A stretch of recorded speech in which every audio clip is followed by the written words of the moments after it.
ওয়াসার পানির দাম বৃদ্ধির সিদ্ধান্ত জনস্বার্থ বিরোধী, বলছে জামায়াত। এদিকে বাড়ল অকটেন, পেট্রোল ও ডিজেলের দাম। জানাবো কোন আশ্বাসে চাঙ্গা হলেন ফখরুল। আরো জানাবো ভয় দেখিয়ে কৃষকদের জমি লিখে দেওয়ার অভিযোগ বেনজিরের বিরুদ্ধে। এবং সর্বশেষ জানাবো অবস্থান নিয়ে ধূম্রজাল, দেশ ত্যাগের গুঞ্জন, আত্মগোপনে বেনজির আহমেদ পরিবার। শুনছিলেন সংবাদ শিরোনাম, এবার বিস্তারিত। ওয়াসার পানির দাম বৃদ্ধির সিদ্ধান্ত জনস্বার্থ বিরোধী, বলছে জামায়াত। ওয়াসার পানির দাম 1 জুলাই থেকে শতকরা 10% বৃদ্ধির সিদ্ধান্তে তীব্র নিন্দা ও প্রতিবাদ জানিয়েছেন জামায়াতে ইসলামী। দলটি বলছে, বর্তমান সরকার 2009 সালে ক্ষমতা আসার পর থেকে চলতি 2024 সাল পর্যন্ত মোট 16 বার পানির দাম বৃদ্ধি করল। সরকারের এই সিদ্ধান্ত দেশের নির্যাতিত, নিষ্পেষিত ও শোষিত জনগণের জন্য মরার উপর খাড়ার ঘায়ের শামিল। এক বিবৃতিতে এসব কথা বলেন দলটির সেক্রেটারি জেনারেল ও সাবেক এমপি অধ্যাপক মিয়া গোলাম পরোয়ার। তিনি বলেন, ওয়াসা আবাসিক গ্রাহকদের জন্য প্রতি 1000 লিটার পানির দাম নির্ধারণ করেছে 16 টাকা 70 পয়সা, যা আগে ছিল 15 টাকা 18 পয়সা। বাণিজ্যিক গ্রাহকদের জন্য 1000 লিটার পানির দাম নির্ধারণ করা হয়েছে 46 টাকা 20 পয়সা, যা আগে ছিল 42 টাকা। এই সিদ্ধান্ত মিটারবিহীন হোল্ডিং, গভীর নলকূপ, নির্মাণাধীন ভবন ও ন্যূনতম বিল সহ সব ধরনের অভিকরের ক্ষেত্রে কার্যকর হবে। সরকারের এই সিদ্ধান্ত দেশে নির্যাতিত, নিষ্পেষিত, শোষিত জনগণের জন্য মরার উপর খাড়ার ঘা এর শামিল।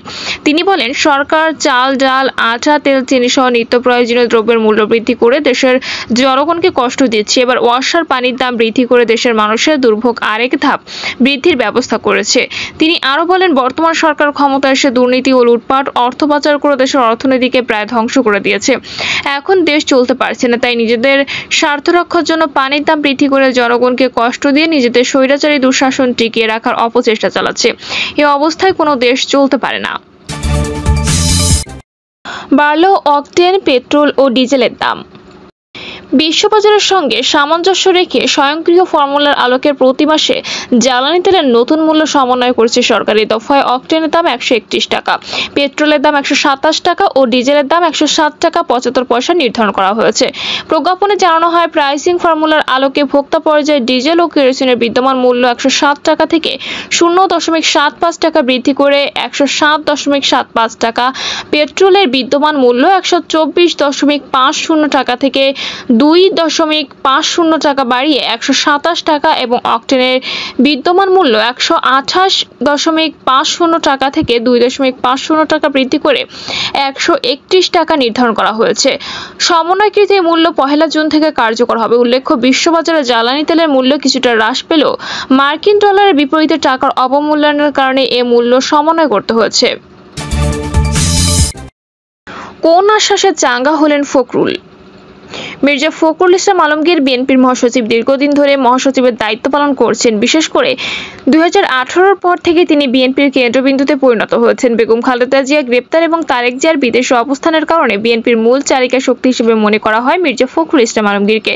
যদিও দলের ভিতর তার গ্রহণযোগ্যতা নিয়ে নানা রকম প্রশ্ন হচ্ছে, অনেকেই তাকে পছন্দ করেন না, কিন্তু তারপরেও বিএনপির এই দুর্দিনে তিনিই একমাত্র ভরসা। সেই মির্জা ফখরুল ইসলাম আলমগীর 2024 নির্বাচনের পরপর জেল থেকে মুক্তি পেয়ে নিষ্প্রভ হয়ে পড়েছিলেন। 2023 সালের 28 অক্টোবর বিএনপির ঢাকা সমাবেশ থেকে যে সন্ত্রাস এবং সহিংসতা পরিচালনা করেন, সেই সন্ত্রাস সহিংসতার সঙ্গে জড়িত থাকার অভিযোগে তাকে গ্রেপ্তার করা হয়।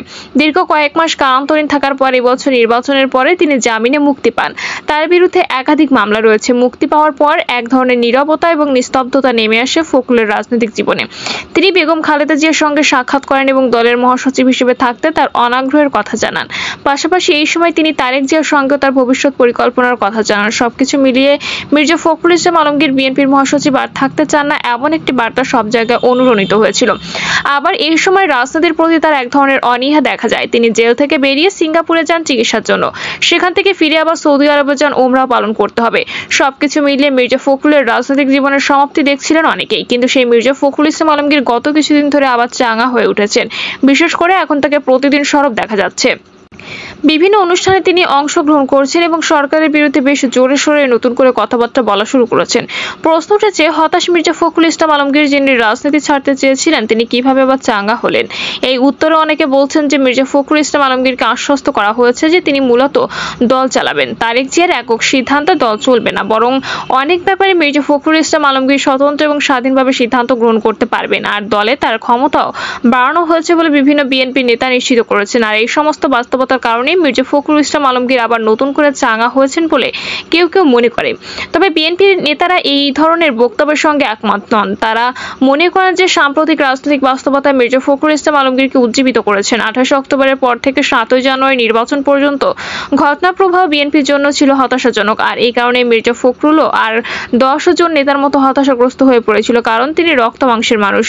এখন যখন নতুন নতুন কিছু ইস্যু সামনে এসেছে, যেমন সাবেক পুলিশ প্রধান বেনজির আহমেদের বিপুল পরিমাণ সম্পদের খবর, আজিজ আহমেদের উপর মার্কিন নিষেধাজ্ঞা, ডোনাল্ড লুয়ের বাংলাদেশ সফর ইত্যাদি সবকিছু মিলিয়ে মির্জা ফখরুল ইসলাম আলমগীর মনে করছেন যে বর্তমান সরকারের অবস্থা অতটা মজবুত নয়, আর এই কারণেই তিনি আবার নতুন করে উজ্জীবিত হয়েছেন বলে কেউ কেউ মনে করেন।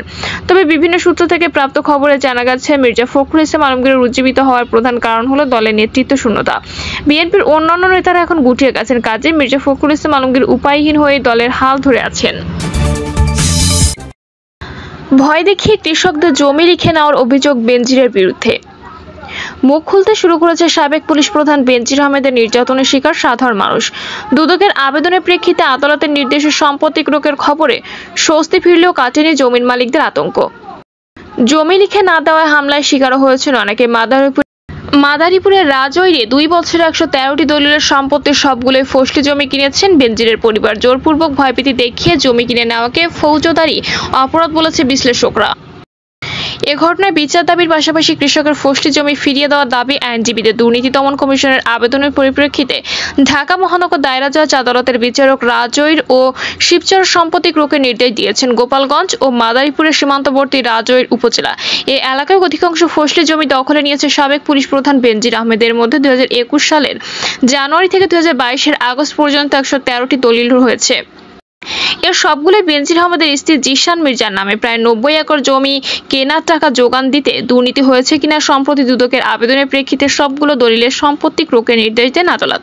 এরপর আস্তে আস্তে মুখ খুলতে শুরু করেন জমির মালিকরা। সরেজমিনে গেলে স্থানীয় বাসিন্দা ও জমির মালিকরা অভিযোগ করে বলেন, রাজৈর উপজেলার কদমবাড়ি ইউনিয়নের সাতপাড়া, ডুমুরিয়া মৌজা, নটাখোলা ও বড়খোলা এলাকার ফসলি জমি জোরপূর্বক কিনে নিয়ে বেনজির আহমেদ। অভিযোগ আছে তৈয়ব আলী নামে এক ব্যক্তির মাধ্যমে সব জমি কেনাবেচা হয়েছে। জমি লিখে না দিলে নির্যাতনের শিকার হয়েছেন অনেকে। রাজৈরের সাব রেজিস্ট্রার অফিসে 113টি হলেও শিবচর ঠ্যাঙ্গামারা মৌজায় 2015 সালে 5 কাঠা জমি কিনেন বেনজির আহমেদের পরিবার। মাদারীপুরে এত সম্পত্তি কিনেছেন সাবেক পুলিশ প্রধান। বিষয়টিতে হতবাক সচেতন মহল। অপরাধ বিশ্লেষকরা বলছেন, অন্যায়ভাবে কারো জমি লিখে নেওয়া ফৌজদারি অপরাধের জন্য অপরাধীকে আনা উচিত আইনের আওতায়। আর প্রান্তিক কৃষকদের জমি ফিরিয়ে দেওয়ার দাবি আইনজীবীদের। রাজৈর উপজেলার কদমবাড়ি ইউনিয়নের আড়ুয়াকান্তি গ্রামের ভাষারাম সেন বলেন, 24 একর 83% ফসলি জমি আমাদের বংশীয় লোকদের। এ জমি সবটুকুই কিনে নেন সাবেক পুলিশ প্রধান।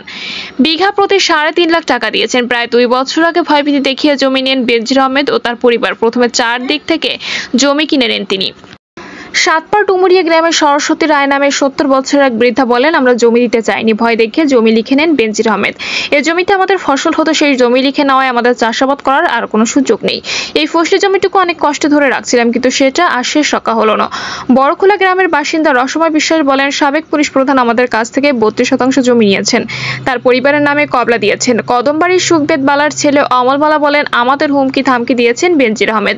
জমি লিখে না দিলে বিমানে করে বাড়িতে নামতে হবে, 4 পাশ আটকে দেবে, এমন অত্যাচার অনেকে জমি লিখে দিয়েছেন, এর বিচার হওয়া উচিত। মাদারীপুর আদালতের আইনজীবী অ্যাডভোকেট গোলাম কিবরিয়া বলেন, জোরপূর্বক কারো সম্পত্তি লিখে নেওয়া ফৌজদারি অপরাধ। এই অপরাধে ভুক্তভোগীরা চাইলে মামলা করতে পারেন।